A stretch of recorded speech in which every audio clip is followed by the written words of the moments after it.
Dhavaleswaram barrage నుంచి kharif season కోసం సాగునీటిని విడుదల చేశారు. మంత్రి కందుల దుర్గేష్, ఎంపీలు ప్రత్యేక పూజలు చేసి నీటిని విడుదల చేశారు. కాలువల మరమ్మతుల దృష్ట్యా దశల వారీగా నీరు విడుదల చేయాలని తూర్పు గోదావరి జిల్లా సాగునీటి సలహా మండలి నిర్ణయం తీసుకుంది.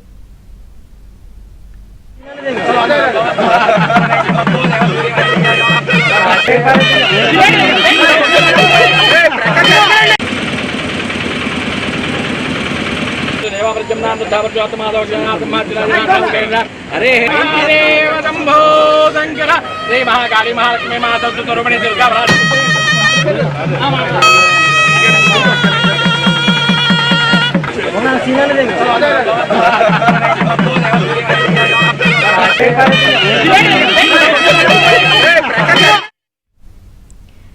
సీఎం ఆదేశాలతో గోదావరి డెల్టాకు నీరు విడుదల చేశామని, రైతులు వరి నాట్లు తొందరగా వేసుకోవాలని మంత్రి కందుల దుర్గేష్ సూచించారు.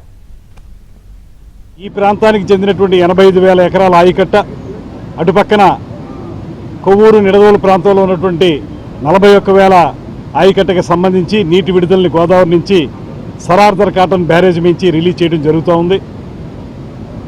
రాబోయే రోజుల్లో వర్షాభావ పరిస్థితులు కూడా ఉంటాయి కనుక దాన్ని ఎదుర్కోవడానికి ముందుగానే నాట్లు వేసుకోవాలని, ఇప్పుడు ఈ జూన్ నెలకు మొత్తానికి కలిపి సరిపడేటువంటి వాటర్ని ఇవ్వగలిగేటువంటి పరిస్థితుల్లో ఇరిగేషన్ డిపార్ట్మెంట్ ఉంది.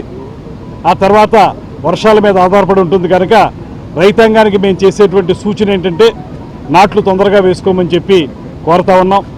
దాంతోపాటు ముఖ్యంగా ఇవాళ 148 కోట్ల రూపాయలని ముఖ్యమంత్రి గారు ఈ గోదావరి బ్యారేజీకి సంబంధించినటువంటి రిపేర్లకి మొత్తంగా రిలీజ్ చేయటం, దాని ద్వారా ఈ ప్రాంతంలో చాలా కాలంగా గత ప్రభుత్వం నిర్లక్ష్యం చేసినటువంటి ఈ సరార్దర్ కాటన్ బ్యారేజ్ యొక్క రిపేర్లకి ఇవాళ శ్రీకారం చుట్టడం, ఇవన్నీ కూడా రైతాంగానికి ఆనందం కలిగించేటువంటి అంశాలు.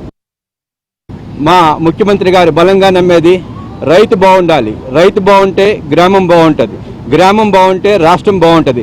ఈ నినాదం మీద రైతు బాగుండాలనే ఉద్దేశంతో నీటిని టైంకి విడుదల చేయడమే కాకుండా ధాన్యాన్ని కూడా 24 గంటల్లో డబ్బులు ఇచ్చి కొనడం జరుగుతుంది. ఇది గత గొడ్డల ప్రభుత్వం ఇదే ధవళేశ్వరం బ్యారేజ్ యొక్క రిపేర్లు చేయడానికి సిడబ్ల్యూసి రిపోర్ట్ ఇచ్చినా కూడా పక్కన పెట్టడం జరిగింది. మేము నిబద్ధతతో 150 కోట్ల టెండర్లు పిలిచి ఈ విధమైన ధవళేశ్వరం బ్యారేజ్ యొక్క గేట్లు రిపేర్ చేయడానికి ముందుకు వెళ్తున్నాం.